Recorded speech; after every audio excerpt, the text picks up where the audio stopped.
మరి ఏం పేరు నీ పేరు? నువ్వు చెప్పు. ఏం పేరు నీ పేరు? ఏమైందమ్మా నీకు?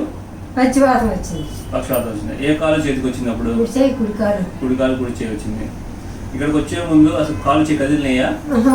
లేదు కదా. ఎంతమంది మనుషులు తీసుకొని వచ్చారు దగ్గరికి? ఇద్దరు ఇట్లా పట్టుకొని తీసుకొని వచ్చారా? ఇప్పుడు ఎలా?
భయపడ మాకు పడవలే ఇద్దరు మనుషులు పట్టుకున్నాను నిన్ను.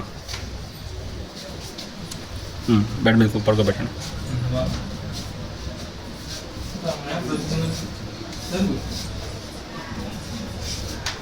కూర్చోబెట్టు, సరే కూర్చోబెట్టు.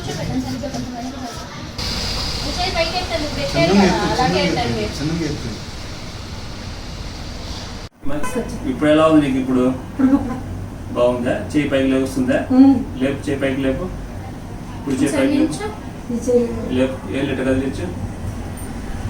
కింద పెట్టి చెయ్యి. దీన్ని పట్టుకొని పైకి లేపు. బాగా ఎత్తాలట. ఎత్తు. కింద పెట్టు, మళ్ళీ అక్కడ పెట్టు. నడుస్తున్నావా ఇప్పుడు?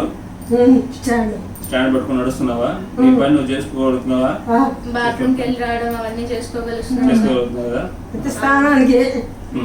అంతకుముందు అయితే బాత్రూమ్ కూడా బాగాలేదు.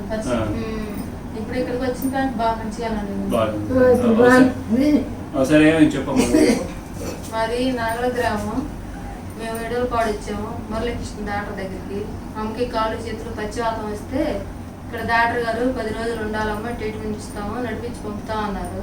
అంతకుముందు ఇద్దరు మనుషులు పట్టుకున్నా కూడా పైకి లేచే స్థితిలో లేదు. సరేనని 10 రోజులు ఇక్కడ ఉంటామండి అంటే, మీ అమ్మకి ఈ స్థితిలో మందులు మంచిగా వాడితే తగ్గిద్ది, నడిపించి పంపిస్తాం, నాది పూసి అని గట్టిగా మాట ఇచ్చాడు. కాబట్టి మేము 10 రోజులు ఉన్నాము. 10 రోజులు నడిపించి పంపించాడు. ఇంకా మంచిగానే ఉంది. డాక్టర్ గారికి కొత్త గీతలు వందనాలు చెప్తాను. ఆయుర్వేద మందులు కదా ఆయుర్వేద మందులు పడిపోగానే అమ్మడే తీసుకొచ్చారు. అమ్మడే తీసుకొస్తే ఇప్పుడు ఎలా ఉంది? చేసుకోగలుగుతుంది కదా. పని ఆమె చేసుకుంటుంది. అంతకుముందు అయితే బాత్రూమ్ బాటానికి కూడా బాగా ఇబ్బంది పడింది. డైపర్లు వేసాము. ఇప్పుడు ఆ డైపర్లతో పని లేకుండా చక్కగా నడిచేస్తాం.